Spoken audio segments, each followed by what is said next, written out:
si la ha visto, protagonizada por Jack Nicholson y Adam Sandler. No sé si ha tenido la oportunidad de verla. Pero en esa película uno de los personajes le dice a uno de sus pacientes, el que es justamente psicólogo que le está ayudando a controlar su ira, le dice a uno de los personajes: el mal genio es una de las cosas que no podemos deshacernos de ella perdiéndolo. Y tiene la intención de ser un chiste. Si usted pierde su temperamento, no se deshace de él. Si usted pierde su temperamento, si pierde los papeles, como dicen aquí en España, lo que está haciendo es ganando un mal temperamento. Y esto es algo muy cierto. Y te quiero preguntar, ¿alguna vez has sentido una ira incontrolable? ¿Alguna vez has sentido esa, molestia por alguna razón, cualquiera que sea? Evidentemente todos los que estamos en esta habitación, en esta sala, podemos decir que sí. Todos, sin excepción alguna, hemos expresado o sentido ira, enojo o malestar. Y la verdad es que todo ser humano lo ha expresado en todo el tiempo. Hemos expresado enojo por cualquier situación que nos cause un malestar particular. Esto no excluye a los creyentes, evidentemente. Hace un par de años escuché una anécdota que no sé si será cierta, pero no me sorprende que lo fuese. Era la anécdota de un hombre que iba saliendo de un aparcamiento y mientras iba conduciendo golpeó a otro coche. Y el hombre que estaba en el coche en el que golpeó se bajó furioso y empezó a golpear el coche y decir: ¿cómo no tienes cuidado? Y a insultar a este hombre. De modo que el hombre se bajó, se disculpó y le dijo: amigo, perdone, es que tenía prisa, no estaba manejando con cuidado y lo golpeé. Pero no se preocupe, yo soy cristiano y le voy a pagar todos los daños que le he ocasionado. A lo que este hombre cambia su rostro y dice: ah, tú también eres cristiano. Hermano, y la verdad es que no sé si será cierta o no, pero no me sorprendería si lo fuese. Todos, absolutamente todos, hemos estado en una situación en la que hemos perdido los papeles. O como aquella hermana que se acerca al pastor y le pregunta si ella y su esposo se pueden mudar a la iglesia. Y cuando el pastor le pregunta por qué, ella responde: es que mi esposo es manso en la iglesia, pero un ogro en la casa. Y eso es algo, hermanos, que en algunos casos ha sido inevitable para nosotros. Así como Caleb estaba ahora mismo, así todos hemos en algún momento perdido los papeles. Todos hemos en algún momento expresado nuestra ira, algo que a lo mejor nos ha dejado mal parados delante de otros como cristianos. Hermanos, y eso es algo de lo que no podemos como humanos escapar. Todos hemos sido víctimas de ello. Pero no debemos conformarnos a esa realidad. Debemos recordar, hermanos, que en Cristo nosotros tenemos una vida nueva. Cristo nos ha librado del dominio del pecado, de la dictadura del pecado en nuestras vidas, y nos ha hecho libres y libres en verdad. Esto incluye libres del enojo y de la ira. Cuando el Señor Jesucristo murió por nosotros, Él murió no solamente para salvarnos, sino también para santificarnos, para recrear su imagen en nosotros, y eso habla de un carácter también íntegro, un carácter que no se molesta por cualquier cosa. Y esta reconciliación que el Señor ganó para con nosotros fue una reconciliación primeramente vertical. ¿Qué quiere decir eso? Fue una reconciliación primeramente con Dios. El Señor Jesucristo ganó para nosotros la paz con Dios, quitando de nosotros el pecado que nos impedía estar con el Señor, quitando de nosotros esos deseos idólatras que buscaban la satisfacción en otra cosa o persona que no era Cristo. De modo que sí, Cristo nos reconcilió consigo mismo, nosotros con Dios, pero también nos reconcilió con nuestros semejantes. Las relaciones horizontales también fueron reconciliadas en Cristo. Si no, fíjese lo que dice Colosenses 3, versículo 15. Dice: y la paz de Dios gobierne en vuestros corazones, a la que asimismos fuisteis llamados en un solo cuerpo. El Señor Jesús nos reconcilió con Dios, pero también nos reconcilió el uno con el otro. El cristiano está llamado a vivir en paz, sin conflicto, con los de adentro y con los de afuera, con los creyentes y con los no creyentes. El apóstol Pablo en Romanos dice, y en cuanto dependa de vosotros, vivid en paz con todos. Y ese es el llamado que como cristianos tenemos. Cuando nuestro viejo hombre fue crucificado con Cristo, fue crucificado aquella parte que no era regenerada. Fue crucificada ese yo egoísta, ese yo centrado en mí mismo, que me impedía estar bien con Dios, pero también con quienes estaban a mi alrededor. Dios ha ganado la paz para con Él y con otros. Ahora la pregunta es la siguiente: ¿estamos realmente disfrutando de esa paz? ¿Estamos realmente disfrutando de ese gozo, de esa reconciliación, primeramente con Dios, pero también el uno con el otro? ¿O estamos viviendo acaso en un conflicto constante, motivados por nuestro enojo o nuestra ira? Motivados por nuestra inconformidad y nuestros disgustos. Es mi oración que el día de hoy el Señor use su palabra para transformarnos y convencernos en nuestro corazón. Así que quiero animarte a que abras tu Biblia en Colosenses capítulo 3, versículos 8 y 9. Pero como siempre, hermanos, vamos a orar para que sea el Señor quien realmente nos guíe y nos lleve a través de su palabra. Padre, gracias queremos darte porque tú eres un Dios de misericordia. Un Dios que es lento para la ira, Señor, y rápido para perdonar, para tener misericordia, para compadecerte de aquellos que te hemos ofendido. Señor, tu ira es justa porque nuestro pecado es grande delante de ti. Y tú tienes razón, Señor, en airarte, en enojarte, en molestarte y en castigarnos por nuestro pecado. Pero, Señor, tu carácter es mucho mayor a nuestro pecado. Tu justicia es mucho mayor a nuestra maldad. Y en tu justicia tú has también mostrado misericordia para con nosotros. Padre, ayuda a que ese contemplar de tu carácter, ese contemplar de tu misericordia y de tu perdón nos mueva a nosotros también a misericordia y a perdón. Que nos mueva a no tener corazones rápidos para la ira. Corazones que se alteren, Señor, por cualquier cosa o situación, sino que podamos ser creyentes maduros que se despojan de aquel ropaje viejo que estaba caracterizado por los pleitos y las contiendas. Señor, que podamos ser de bendición tanto para los de dentro de tu iglesia como para los de afuera. Que podamos reflejar tu paciencia y tu mansedumbre tanto dentro como afuera. Y que todos puedan glorificar tu nombre como consecuencia de ello. En el nombre de Jesús. Amén. Quiero invitarte a que leas Colosenses capítulo 3. Y vamos a leer desde el versículo 1 para que podamos entender un poco más el contexto de dónde venimos hasta el versículo 9. Colosenses capítulo 3, versículo 1 dice: Si pues habéis resucitado con Cristo, buscad las cosas de arriba, donde está Cristo sentado a la diestra de Dios. Poned la mira en las cosas de arriba, no en las de la tierra. Porque habéis muerto y vuestra vida está escondida con Cristo en Dios. Cuando Cristo, vuestra vida, se manifieste, entonces vosotros también seréis manifestados con Él en gloria. Haced morir pues lo terrenal en vosotros: fornicación, impureza, pasiones desordenadas, malos deseos y avaricia, que es idolatría.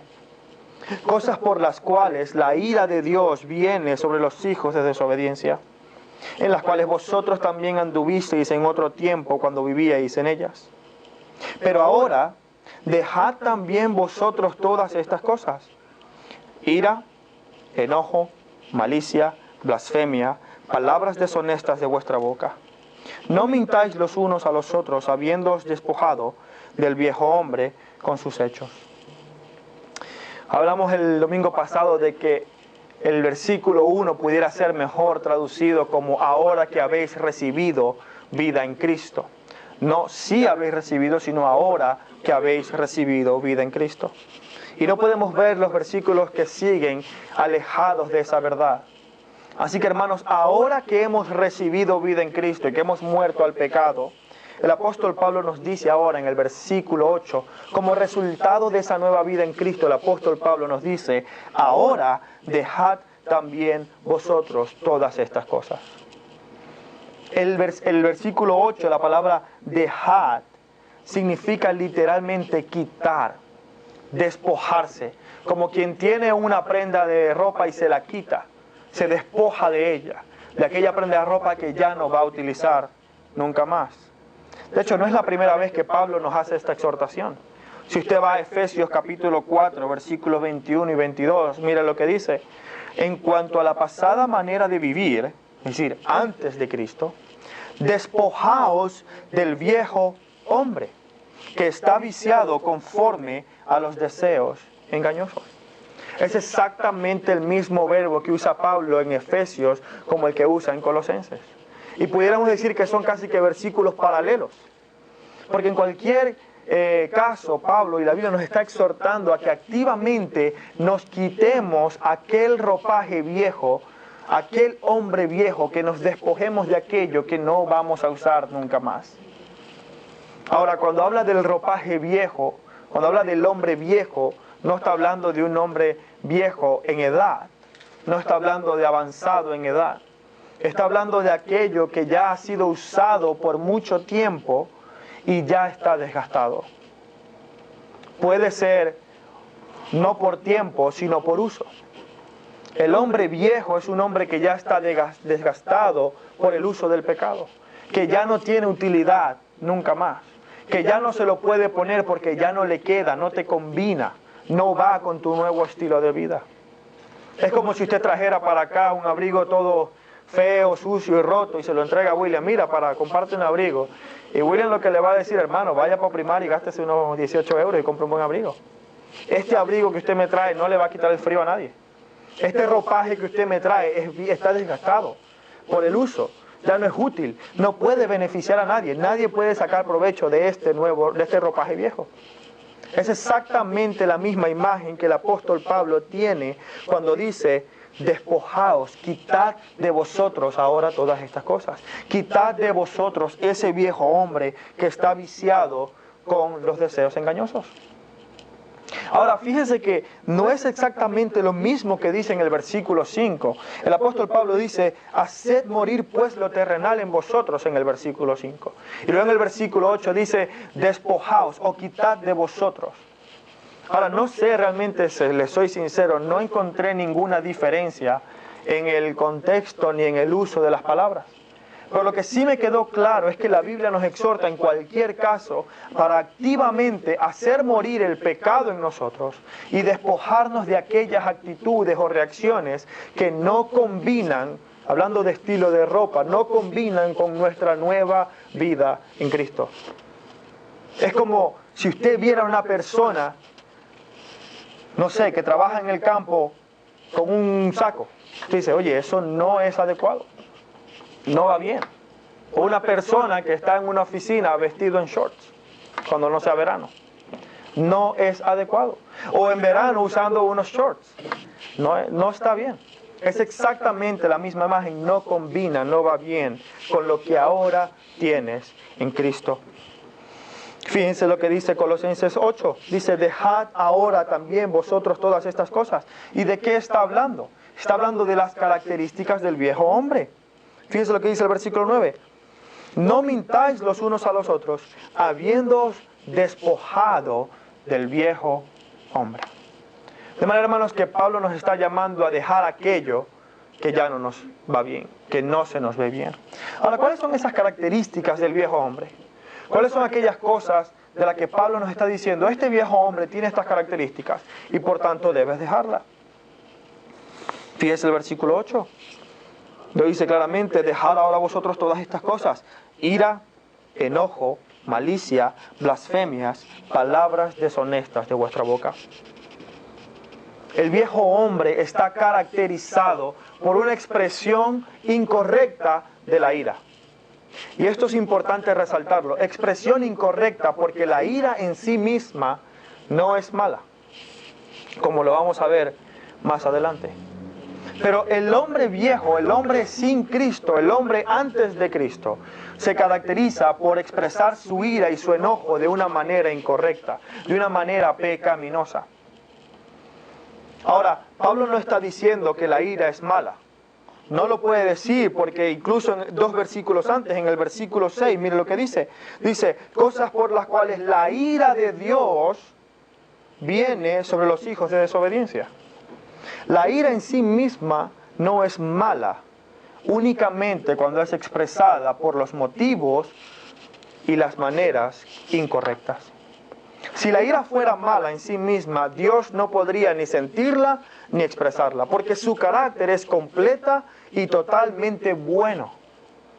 Dios es bueno por naturaleza. En Él no hay sombra de pecado, no hay sombra de desviación, no hay ni el mínimo pensamiento de hacer lo malo. Dios no puede ser tentado a hacer lo malo, porque su naturaleza es buena. Y si su naturaleza es buena y Dios siente ira y expresa su ira, entonces la ira en sí misma no es mala.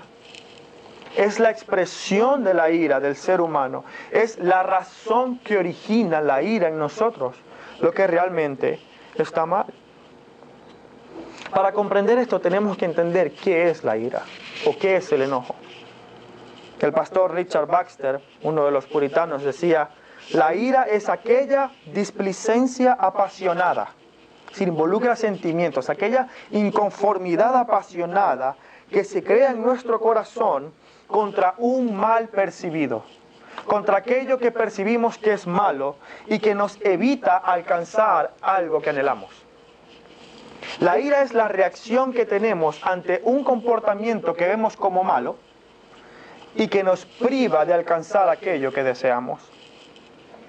El autor Robert D. Jones, en su libro Desraizando la ira, dice lo siguiente: la ira es una respuesta activa que tenemos ante un juicio moral negativo acerca de un mal percibido. De modo que cuando hablamos de ira, hablamos siempre de un juicio de valores. Hablamos siempre de un sistema de creencias, de aquellas cosas que creemos están bien y está mal. Y cuando vemos aquellas cosas que ante nuestros ojos o según nuestro juicio está mal, la reacción que tenemos es ira. Por eso es que la ira no es en sí misma algo negativo, sino el sistema de valores bajo el cual juzgamos lo que está bien y lo que está mal, es lo que es pecaminoso. Fíjese lo que dice Santiago capítulo 4, versículo del 1 al 3. ¿De dónde vienen las guerras y los pleitos en medio de vosotros? ¿No es de vuestras pasiones, las cuales combaten entre vuestros miembros? Codiciáis y no tenéis. Matáis y ardéis de envidia y no podéis alcanzar. Combatís y lucháis, pero no tenéis lo que deseáis porque no pedís.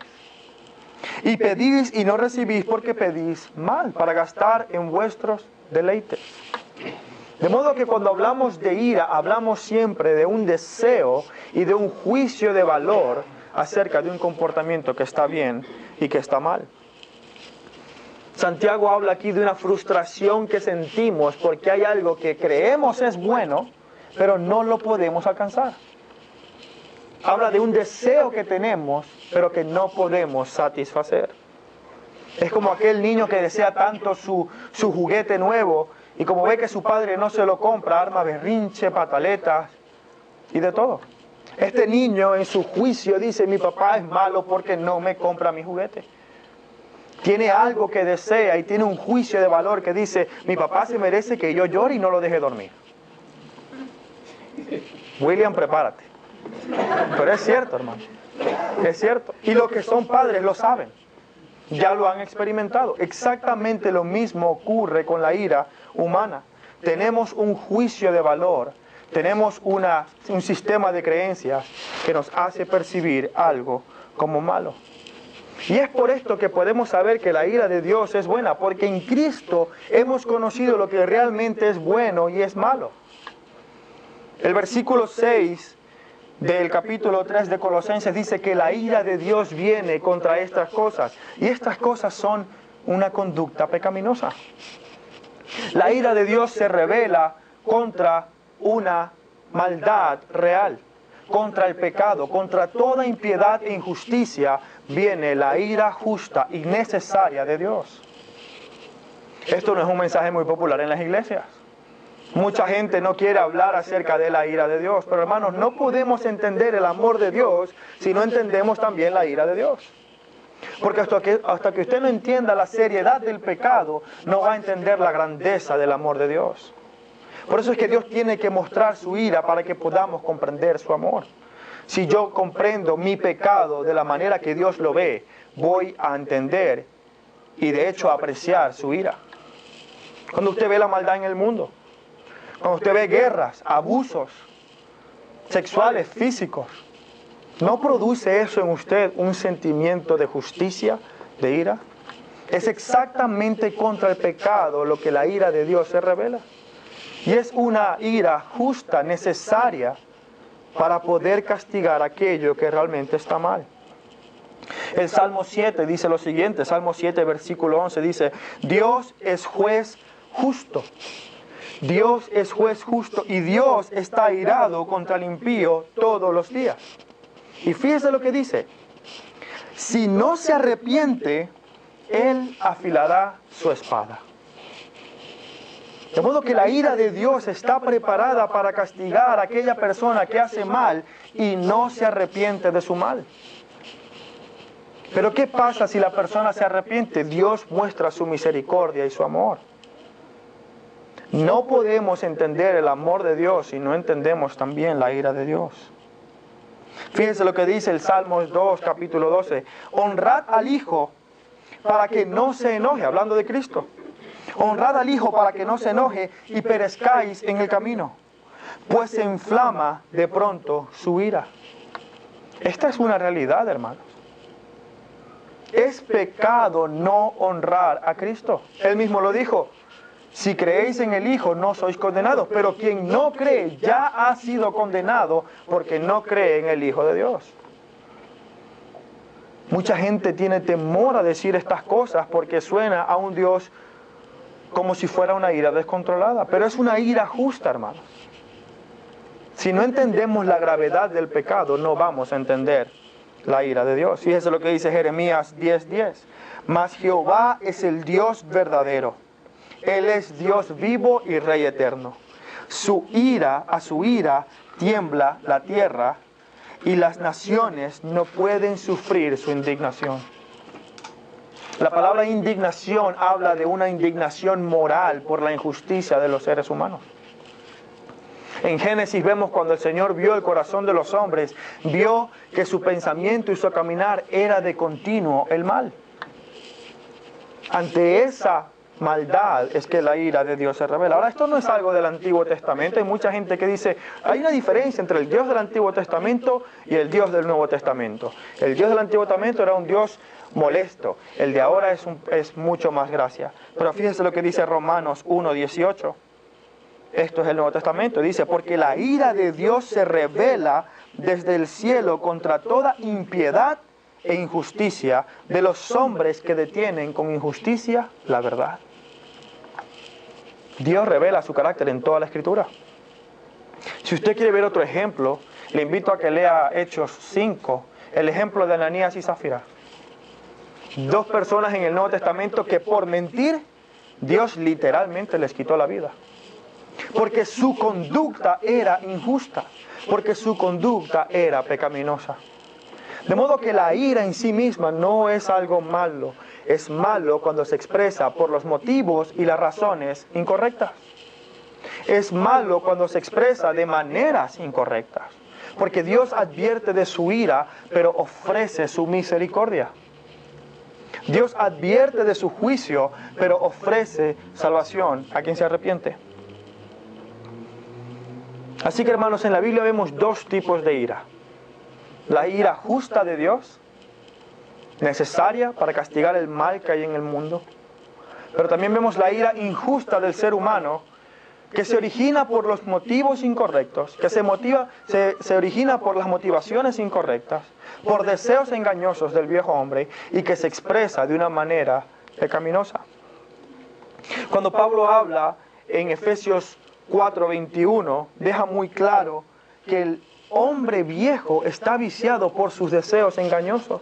Esos deseos engañosos que le hacen al hombre anhelar aquello que no va a traer a su vida satisfacción es lo que produce la ira y la frustración que tanto sentimos. Ahora, esta ira no se expresa únicamente de manera volcánica. Cuando hablamos de ira, la imagen que tenemos en mente es la de un hombre dando, no sé, patadas, golpeando cosas, tumbando mesas.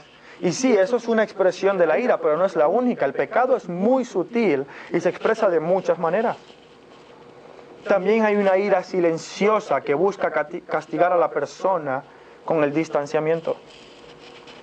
Hay iras que se expresan no de manera explosiva, sino de manera fría, de manera alejada. A fin de castigar a la persona que me hizo daño, yo corto mi relación con él. Y por mucho que la persona venga a pedirme o a arrepentirse o a pedirme perdón, yo estoy lastimado. Le quito el habla, lo ignoro o lo que sea.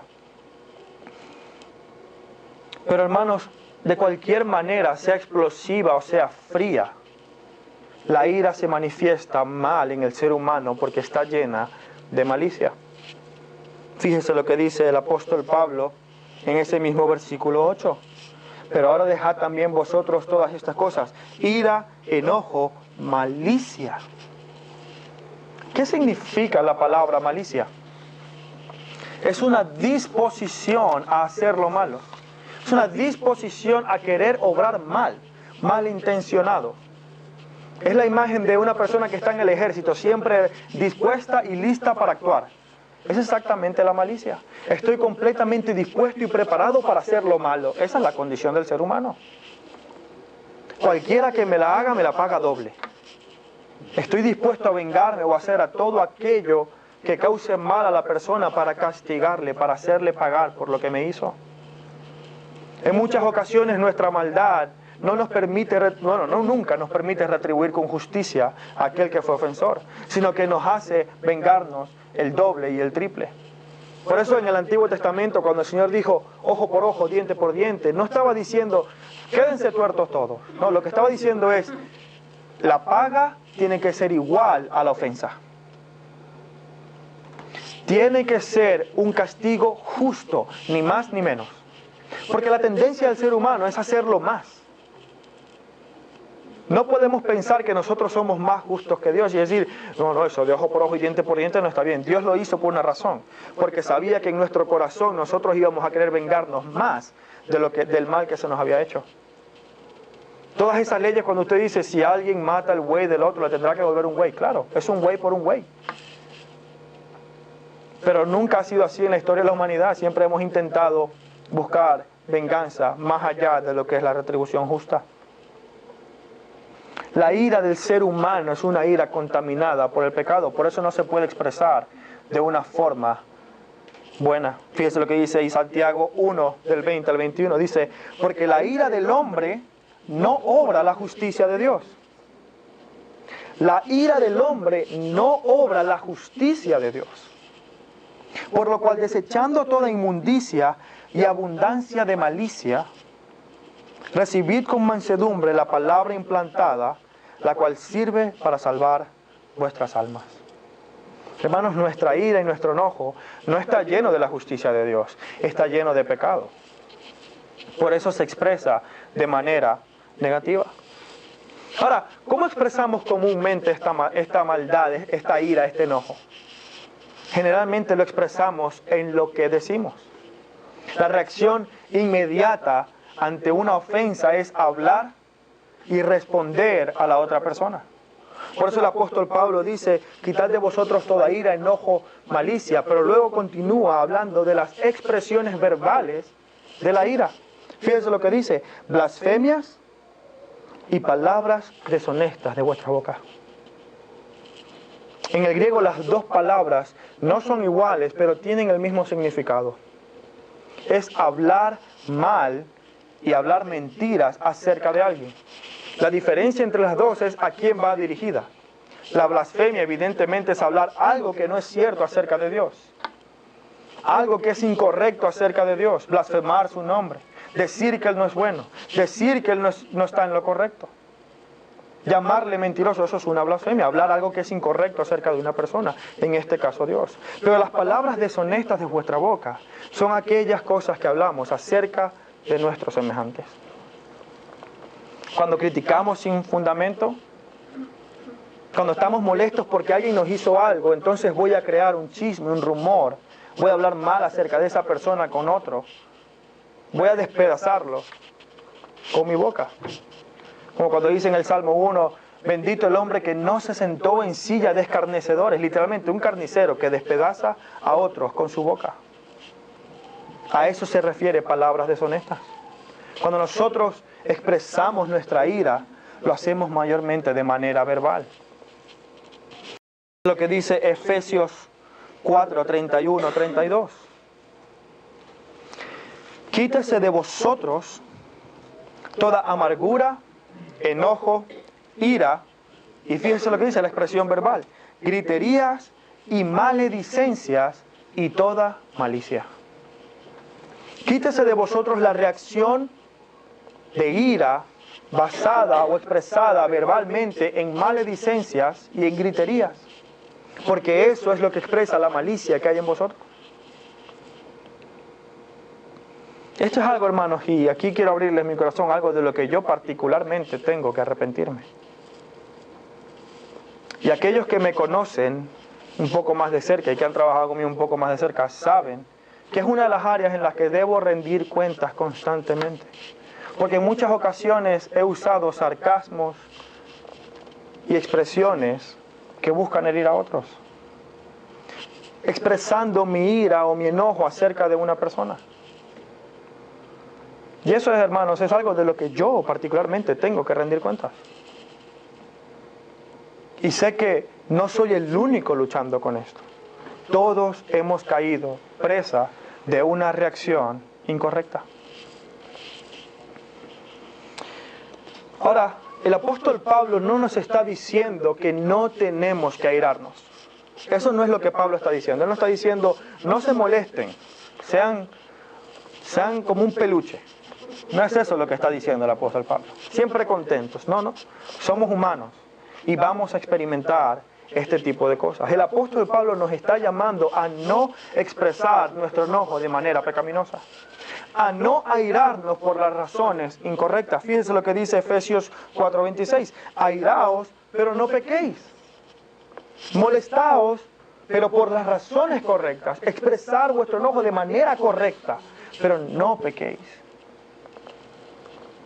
La ira es un sentimiento que se debe sentir, hermanos, siempre y cuando sea por las razones correctas y siempre y cuando lleve a una expresión piadosa de ese sentimiento.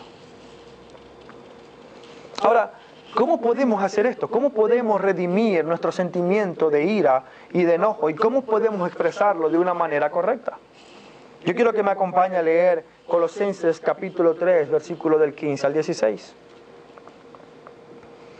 Colosenses capítulo 3, versículos del 15 al 16 dice, y la paz de Dios gobierne en vuestros corazones, a la que asimismo fuisteis llamados en un solo cuerpo, y sed agradecidos. La palabra de Cristo more en abundancia en vosotros, enseñándoos y exhortándoos unos a otros en toda sabiduría. Es bastante curiosa el uso de la palabra, la paz de Dios gobierne en vosotros. Es muy curiosa. Y para entender a qué se refiere Pablo, tenemos que entender esta idea de el reino del pecado y el reino de Dios en nosotros. Pablo dijo en Colosenses 1:13, dijo, el cual nos ha librado de la potestad de las tinieblas. Lo que hablábamos el domingo pasado, de la dictadura del pecado en nosotros. Cristo nos ha librado de eso y nos ha trasladado al reino de su Hijo amado. Por eso es que para entender que la paz de Dios gobierne en nosotros, tenemos que entender qué ha ocurrido en nuestra vida. ¿Qué es lo que Cristo ha hecho para nosotros? Nos ha librado del poder del pecado, nos ha librado de esa potestad, de ese yugo, de esa autoridad que tenía el pecado sobre nosotros y nos ha trasladado ahora al servicio de Dios. a la libertad que tenemos para ahora buscar las cosas de arriba. Y es en esa libertad, hermanos, en la que la paz de Dios debe gobernar en mi corazón. Y es una paz que, como dije al principio, es una paz vertical en mi relación con Dios, reconciliándome consigo mismo, pero también es una paz horizontal, reconciliándome con mis semejantes. Porque ahora que yo no estoy en el reino del pecado, yo soy libre no para buscar mis intereses, sino los intereses de Dios. No para promover mi orgullo, sino la gloria de Dios. No para promover mis preferencias personales, sino los mandamientos del Creador. Esa es la libertad que Dios en Cristo ha ganado para nosotros. La palabra gobierne se refiere a aquella persona que es como un árbitro en un partido, que dice cómo se debe actuar, cómo se debe proceder. En ese mismo sentido, no podemos redimir la ira o el enojo o este sentimiento en nosotros si no tenemos a la paz de Dios regulando nuestro comportamiento. Y ahora vamos a ver esto de una manera mucho más práctica. Si queremos, hermanos, redimir este sentimiento de ira y de enojo, hay 3 áreas en las que debemos pensar y reflexionar. La primera de ellas es que la ira redimida, la ira justa, que es la ira de Dios, reacciona contra un pecado y no contra una preferencia. En todas las partes de la Biblia, cuando Dios revela su ira, lo hace contra la impiedad y la injusticia. No lo hace contra cosas que realmente no son pecado. Por ejemplo, a mí me encanta limpiar. Y saben que soy un poco tiquismiquis con el tema de la limpieza. No es un pecado no ser tan cuidadoso o tan detallista en la limpieza como me gustaría hacerlo. Por lo tanto, si en casa eso no ocurre, mi ira no debería levantarse. Porque no es un pecado que mi esposa ponga los vasos así en vez de así. Por mucho que eso me moleste, no es un pecado, hermanos. Es una preferencia personal. Si queremos redimir nuestros sentimientos de ira, tenemos que pensar acerca de qué nos estamos molestando. ¿Qué es aquello que está produciendo ira en mí? Aquello que me molesta, hermano, piensa en esto. ¿Viola un mandamiento de Dios o viola una preferencia personal mía? Debemos pensar en ello. ¿Es la conducta que me molesta algo que atenta contra el diseño de Dios para la creación o contra mi diseño de cómo me gustaría que fuesen las cosas?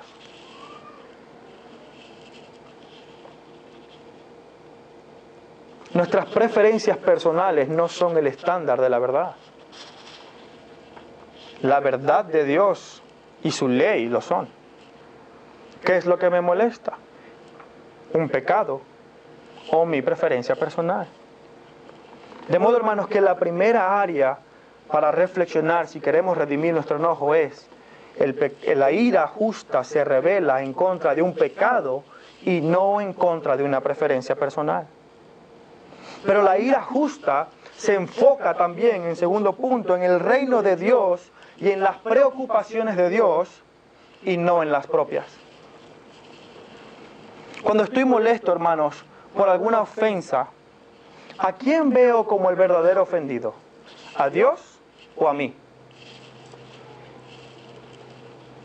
En ese momento en el que estoy molesto, estoy más consumido porque el reino de Dios no está avanzando o está siendo atacado de una manera, o porque mi reino no se está consumando. Estoy más preocupado porque mi esposa no me escucha a mí, en vez de que ella realmente esté escuchando la voz de Dios. Estoy más preocupado porque ella no está haciendo lo que su marido le dice, en vez de decir, ella está haciendo lo que Cristo le dice. Estoy preocupado por mi reino, mis preocupaciones, mis intereses, o el reino y los intereses de Dios. Cuando me molesto, hermanos, ¿Es porque el nombre de Dios es deshonrado o porque mi orgullo es lastimado?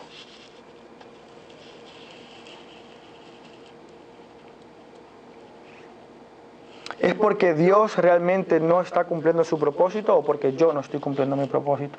Entendiendo que Dios sí lo va a cumplir, pero desde el punto de vista humano de la ira. De modo, hermanos, que en primer lugar, la ira justa reacciona ante un pecado y no ante una preferencia personal. En segundo lugar, se enfoca en el reino de Dios y sus preocupaciones y no en mi propio reino. Y en tercer lugar, la ira justa debe expresarse de una manera piadosa. Como en el Salmo 7. El Señor tiene lista la espada para aquel que no se arrepiente, pero si se arrepiente, hay misericordia. Pregúntate, ¿cuál es el efecto de tu enojo? ¿Qué es lo que produce tu enojo? ¿Cómo se manifiesta? ¿Cuánto dura tu enojo? ¿Quieres castigar a esa persona hasta que tú te sientas satisfecho y decir, ok, ya pagó suficiente por hacerme daño, ahora te levanto el castigo? ¿Te comportas como una víctima o con autocompasión? Como diríamos en inglés, una drama queen, que está tan ofendido que no puede perdonar la ofensa del otro.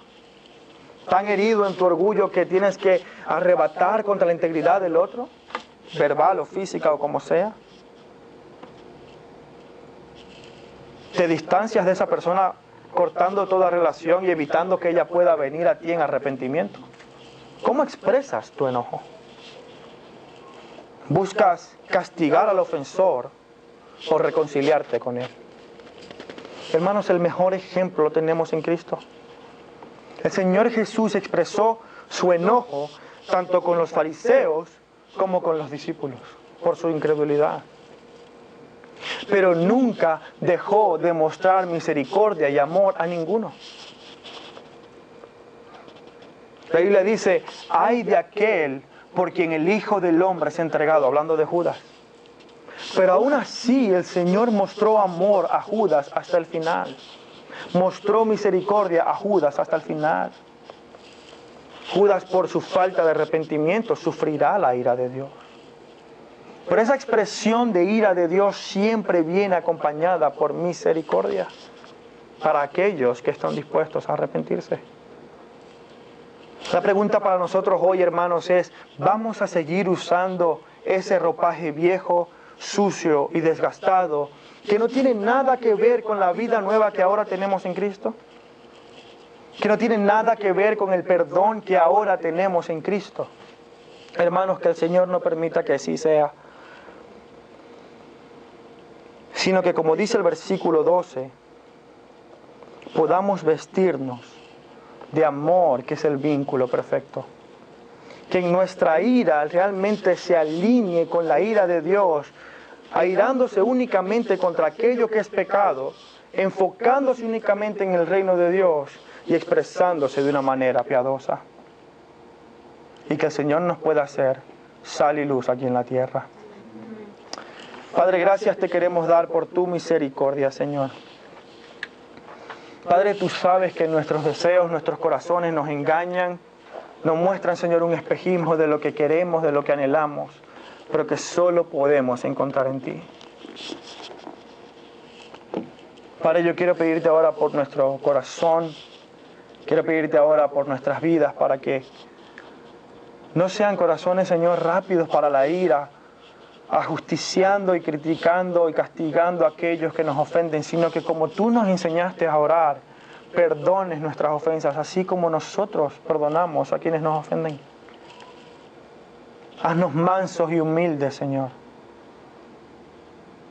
Haznos igual que ti, que tu Hijo. Que podamos reflejar tu carácter aún en los momentos en los que somos ofendidos, Señor. Que nuestra respuesta ante el pecado y ante la ofensa sea una ira justa, pero también la misma reacción que tú has tenido con nosotros, que ha sido misericordia y paz. Que donde haya arrepentimiento, Señor, pueda también haber reconciliación. Padre, y que nuestras relaciones horizontales reflejen la misma paz que tenemos ahora en nuestra relación vertical contigo. Porque es así cuando todos juntos vamos a poder glorificar y alabar tu nombre. Señor, que ese sea nuestro andar. En el nombre de Cristo. Amén.